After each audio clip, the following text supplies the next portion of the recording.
This transferring of the custody of the voters roll from the Independent Zimbabwe Electoral Commission to the Registrar General should be viewed in terms of capturing this system, because we have had the reasons why it was removed from the Registrar General since it was because there used to be a Registrar General called Tubewamdede. There was total lack of transparency. There were ghost voters and everything. That voters roll could not be audited. It was real dirty. So now, in the hands of SEC, it had improved, and I can see subsequent elections like the 2018 ones. The voters roll, though it was not perfect, but it was much better than when it was in the hands of Mdede. Mdede was some old, power drunk guy who didn't even care about democracy. He was just someone who didn't even answer to any public scrutiny or any public inquiries. Did what he wanted. People would go into elections without knowing even how many people are on the voters roll. They didn't even have a way to verify if those people are really even alive or are even whether they were even realistic. So removing this voters roll from the independent, Zimbabwe Electoral Commission, although we know it was not so independent, the move was supposed to reform it rather than to destroy it and go back to this default.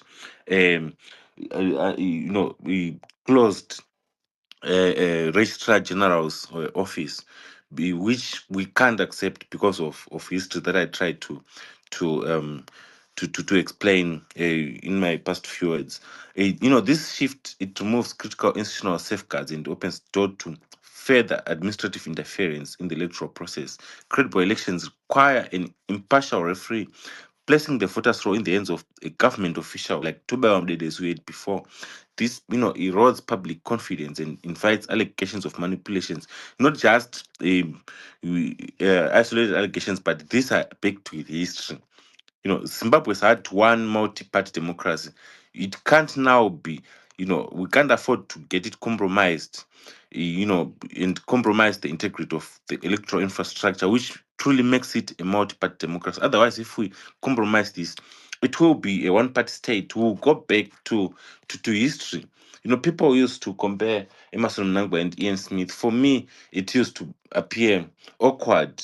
Like, how can people compare the colonial regime, rhodesian regime, with a black run independent Zimbabwe? Independent, but of course not free. I understood not yet free. So I thought it's rather easier to gravitate towards reform from an independent Zimbabwe to a free Zimbabwe rather than to to say Smith was better, colonialism was better, because from colonialism we have to go to independence, from independence to democratization and freedom.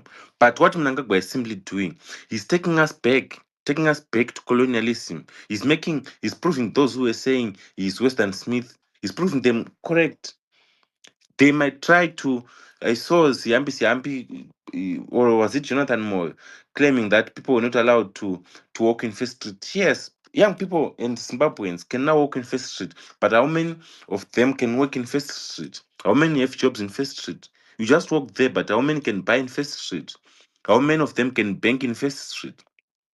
Nothing. So while we used to have an oppressive Rhodesian colonial regime that racially segregated people from walking First Street, we now have a black run government that is doing the same thing and is doing it through, economically segregating them through their policies, through corruption, through misgovernance, through power drunk, power drunkenness.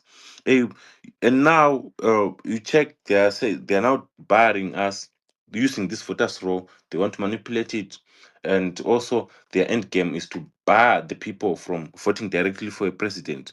We have seen this script before under the colonial Smith regime, where we had a white European population of 300,000 and a black African population of 6 million in Rhodesia.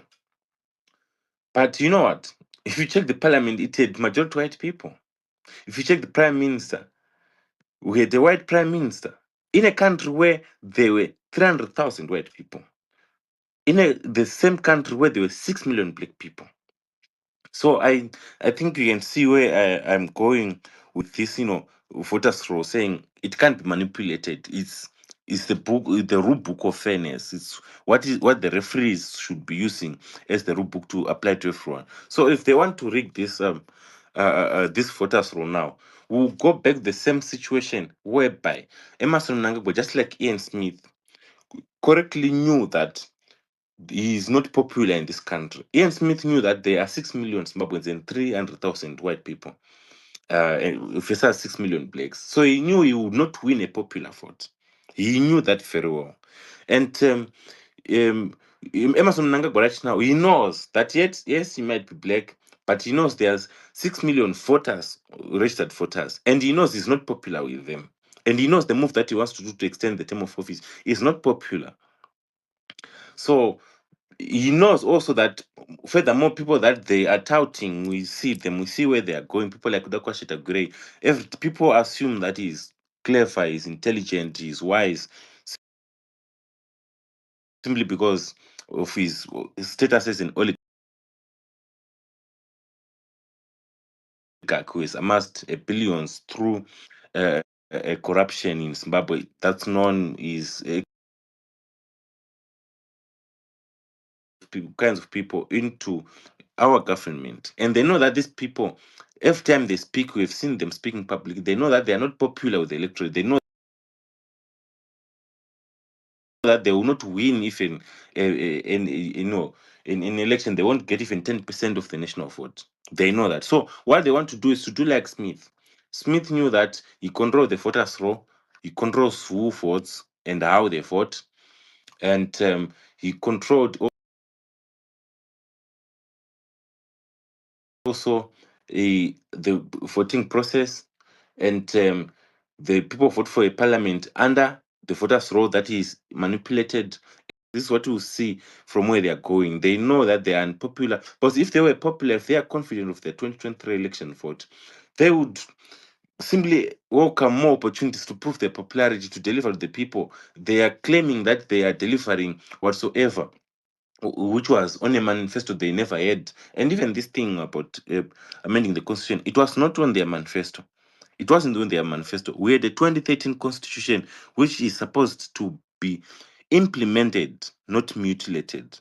That constitution, they hadn't even reached, 3 quarters, let alone maybe even 50% of fully ensuring that Zimbabwe is now properly a constitutional democracy. We have many things, including the Independent Complaints Commission, which is not yet even functional. There are many things which were supposed to be to be effected within the constitution to ensure that Zimbabwe is gravitating more towards Sorry, constitutionalism. 3 more minutes to go. All right, so my last words in these last 3 minutes are that 7 years is too long, and as Zimbabweans, we must understand that 7 years a kid can be born in 7 years, and get to 7 years, and then from 7 years they can go from grade 1 to 7. That's a second term. Their life has been destroyed by one president in 14 years. Or if a kid starts grade 1 to 7, that's one term. When they go from form 1 to form 6, that's the second term. Their life is destroyed. Why? Because the record of ZANU-PF is not that one which we can say it's admirable. The corruption, go to school, check, they're even looting money for BEAM that is meant to pay fees for the vulnerable. They are looting everything.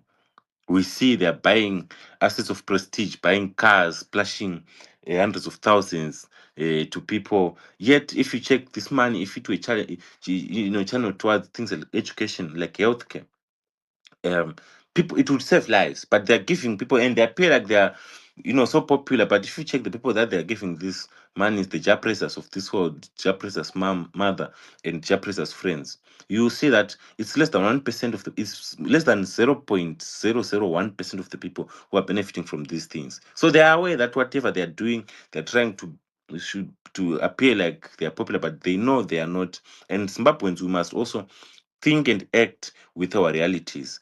If they are speaking of 7 years, it's 7 years of potholed roads, it's 7 years of joblessness, it's 7 years of exorbitant tuition fees, it's 7 years of hospitals that don't have basic paracetamols, it's 7 years of waking up without hope, hopelessness, it's 7 years of water that is poorly treated, where you'll be, if you boil it to have froth, develop froth like that.